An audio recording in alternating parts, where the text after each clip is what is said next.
اللهم صل وسلم وبارك على سيدنا محمد وعلى اله وصحبه اجمعين.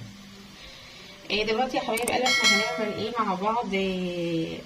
مهلبيه كده بالمكسرات. تمام. طبعا جبت في الحدود 2 كيلو لبن وصفتهم.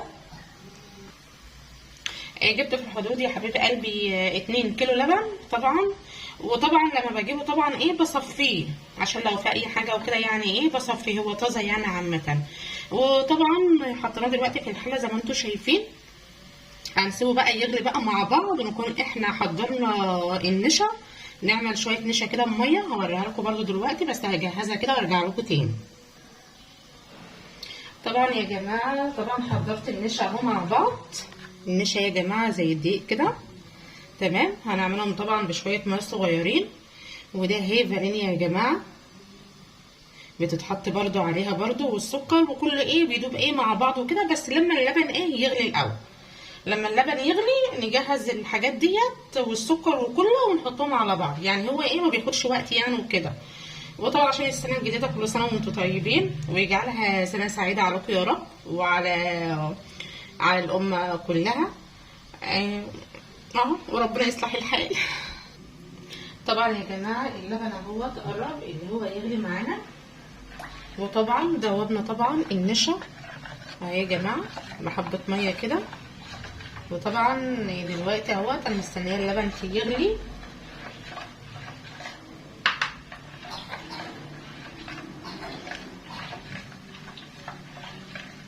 وعامة لو غلي كله مع بعض مفيش اي مشكلة، يعني لو غلي كله مع بعض كده مفيش اي مشكلة خالص. هو بدأ اهو اصلا يعني معش فيه خلاص اهوت اهي يا جماعة اهو. بسم الله الرحمن الرحيم. بسم الله الرحمن الرحيم. وطبعا النشا اهي يا جماعة.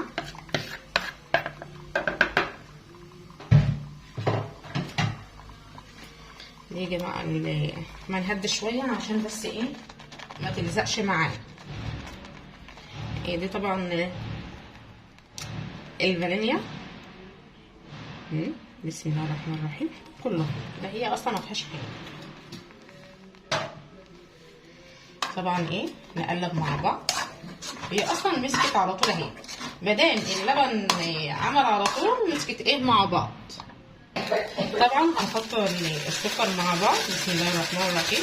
هو عامة هو المفروض يكون سكر ابيض شوية فاتح شوية، بس ده المتوسط يعني عندي يعني وكده.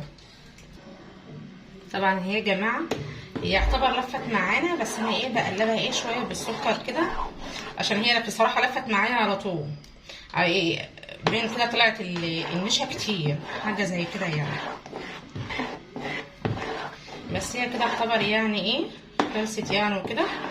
نقلبها كده برضو مع بعض كده اهي يا حبايب قلبي.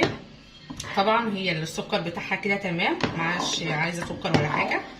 وهي كده هي تعتبر اللي هي مسكت. نفضها كده في الاطباق مع بعض وارجع لكم تاني. وهو كده يا حبايب قلبي فضيتها طبعا في الاطباق، وحطيت عليها المكسرات وكده.